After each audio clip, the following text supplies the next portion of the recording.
পোক্ত শ্মশান ছিল না মাথার ওপর ছাউনি।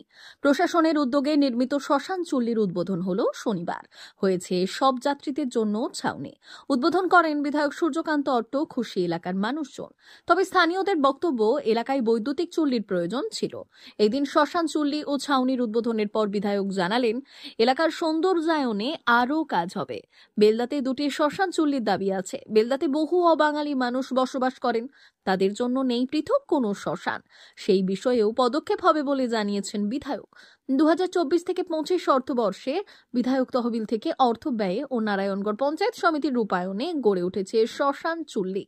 বিধায়কের পাশাপাশি উপস্থিত ছিলেন নারায়ণগড় পঞ্চায়েত সমিতির কর্মাধ্যক্ষ অনাদি বারিক, সুপর্ণা জৈন, বেলদা প্রভাতী বালিকা বিদ্যাপীঠের প্রধান শিক্ষিকা গবেষক ডক্টর লক্ষ্মী দাস হট্ট, বেলদা 2 নম্বর গ্রাম পঞ্চায়েতের প্রধান জ্যোতিকা পাল, উপপ্রধান রবীন্দ্রনাথ অধিকারী সহ অন্যান্যরা।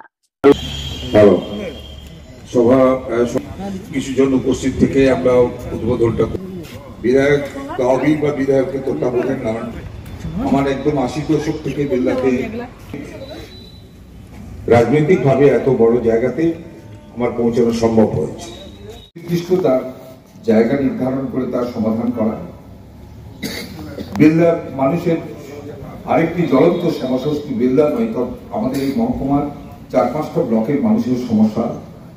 রেলওয়ে ওভার ব্রিজ যাতে সম্পন্ন করা যায় তার জন্য মানুষের একটি দাবি ছিল। বেলদাতে এখানে একটা বাস স্ট্যান্ড হোক, যদি 21 সালে শুরু হয়েছিল কিন্তু সমাপ্ত হয়নি, হাফডান অবস্থায় পড়েছিল, কার্যকরী হয়নি, সেটা সমাপ্ত হোক। বেলদা SH5 সম্প্রসারণ যাতে অন্যান্য জায়গায় হয়েছে, বেলদা টু কন্টাই রাস্তা খুব খারাপ, তার সম্প্রসারণের কাজ হোক, বেলদার সৌন্দর্য বৃদ্ধি হোক।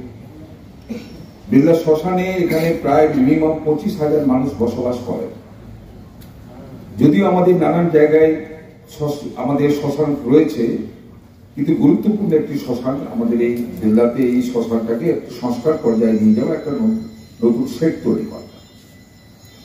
বৃষ্টির সময় মানুষ অনেকটাই অসুবিধায় পড়েন। যতগুলো আমি বললাম সবকটাই কাজই আমি 2026-এর আগে সমাপ্ত করতে চাই। শুধু ওভারব্রিজটা শুরু হবে, শেষ হবে না, কিন্তু বাকি কাজগুলো প্রায় সমাপ্তির পথে।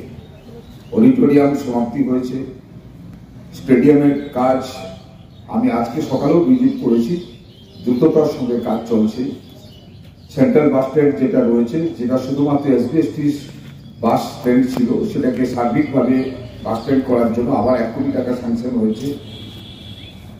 SH5-এর যে সম্প্রসারণ হওয়ার কথা ছিল, সেটা নবীন প্রবীণের বিদ্যাসাগর পার্ক পর্যন্ত ছিল। আমি বিধায়ক হওয়ার পর আমি বিক্রম বাবু পর্যায়ে এগরা রেলওয়ে 3 জন মিলে মুখ্যমন্ত্রীকে বুঝিয়েছিলাম যে SH5টা সম্প্রসারণ হওয়া প্রয়োজন, এটাকে আপনি চওড়া করুন। যে কোনো কারণে হোক তিনি রাজি ছিলেন না, পরে বোঝাতে তিনি রাজি হয়েছিলেন। সেই কাজও খুব দ্রুততার সঙ্গে চলছে। বেলদাতে ওভারব্রিজের কাজ প্রায় শেষের দিকে, আর মাসখানিকের মধ্যে স্টেট গভর্নমেন্টের কাছে পৌঁছাবে জমি অধিগ্রহণের জন্য। যেগুলো স্টেট গভর্নমেন্টের ইঞ্জিনিয়ারিং সমস্যা ছিল ব্রিজ সংক্রান্ত, সেটা মিটে গেছে। রেল NOC দিলেই আমাদের স্টেটে আসবে, DM এর কাছে পৌঁছাবে, সেটা আমি নিজে দায়িত্ব নিয়ে দ্রুততার সঙ্গে জমি অধিগ্রহণ করে কাজ শুরু করব। রেলের সঙ্গে রেল বারবার উদ্যোগ নিচ্ছে, আমিও উদ্যোগ নিচ্ছি। আপনারাও দেখেছেন একটা যৌথ ভিজিটের পরে একটা সমাপ্ত হয়েছে। এখানে একটি শ্মশান সেট হয়েছে আমার বিধায়ক তহবিল থেকে। বেলদার মানুষ যদি সহযোগিতা না করতেন আমার পক্ষে বিধায়ক হওয়া সম্ভব ছিল না। আরেকটি শ্মশান সেট প্রয়োজন আছে। আরেকটি আমাদের অন্য সম্প্রদায়ের মানুষ থাকেন, জৈন এবং মারওয়াড়ি, তাদের জন্য আরেকটি আমাদের শ্মশান সেট প্রয়োজন, সেটাও আমাকে উদ্যোগ নিয়ে করতে হবে, যে কোনো তহবিল দিয়ে। তো আজকের এই মহতী সভা এবং মহতী উদ্যোগ আমরা সবাই মিলে, গ্রাম পঞ্চায়েত, সাধারণ মানুষ এবং আমরা সবাই মিলে এই কাজগুলো সমাপ্তি করার জন্য উদ্যোগ গ্রহণ করেছি। বিশেষ করে আমাকে দায়িত্ব নিতে হয়েছে যেহেতু বিধায়ক হিসেবে। 5 বছর সুযোগ পেয়েছি, যতটা সম্ভব আমি কাজগুলোকে সমাপ্তি করার চেষ্টা করব।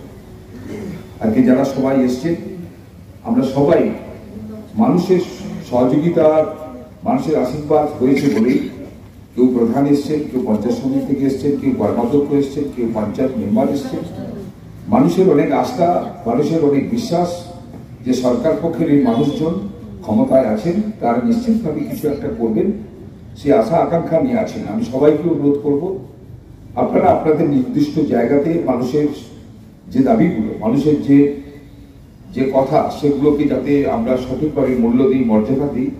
এটাই হবে সব থেকে আমাদের মামাটি মানুষের কাজ। এবং আমাদের মুখ্যমন্ত্রী যে উদ্দেশ্য নিয়ে তিনি পশ্চিমবাংলা পরিচালনা করেন, এটাই হবে তার মুখ্য উদ্দেশ্য। 399 hotel and restaurant, Narayangarh bypass, পশ্চিম মেদিনীপুর। আমাদের এখানে সকাল, দুপুর ও রাত্রিকালীন আহারের সুব্যবস্থা রয়েছে। সকালের টিফিনে পাবেন স্ন্যাক্স, পরোটা, আলুর paratha, bread omelette, bread toast, dosa, idli, sambar vada সহ অন্যান্য আইটেম। দুপুরের খাবারে পাবেন ভেজ ও নন ভেজ আইটেম, লাউ চিংড়ি, চিংড়ি মালাইকারি ও ইলিশের নানান পদ, ভাত, খাসি ও মুরগির মাংস। রাতের খাবারে থাকছে একাধিক ইন্ডিয়ান ও নন ইন্ডিয়ান সুস্বাদু ও সুস্বাস্থ্যকর খাবার। সুলভ মূল্যে ও পরিচ্ছন্ন খাবারের একটাই ঠিকানা, P99 hotel and restaurant, Narayangarh bypass, Narayangarh, পশ্চিম মেদিনীপুর। বিশেষ দ্রষ্টব্য, আমাদের এখানে সকল অনুষ্ঠানে খাবারের অর্ডার নেওয়া হয়।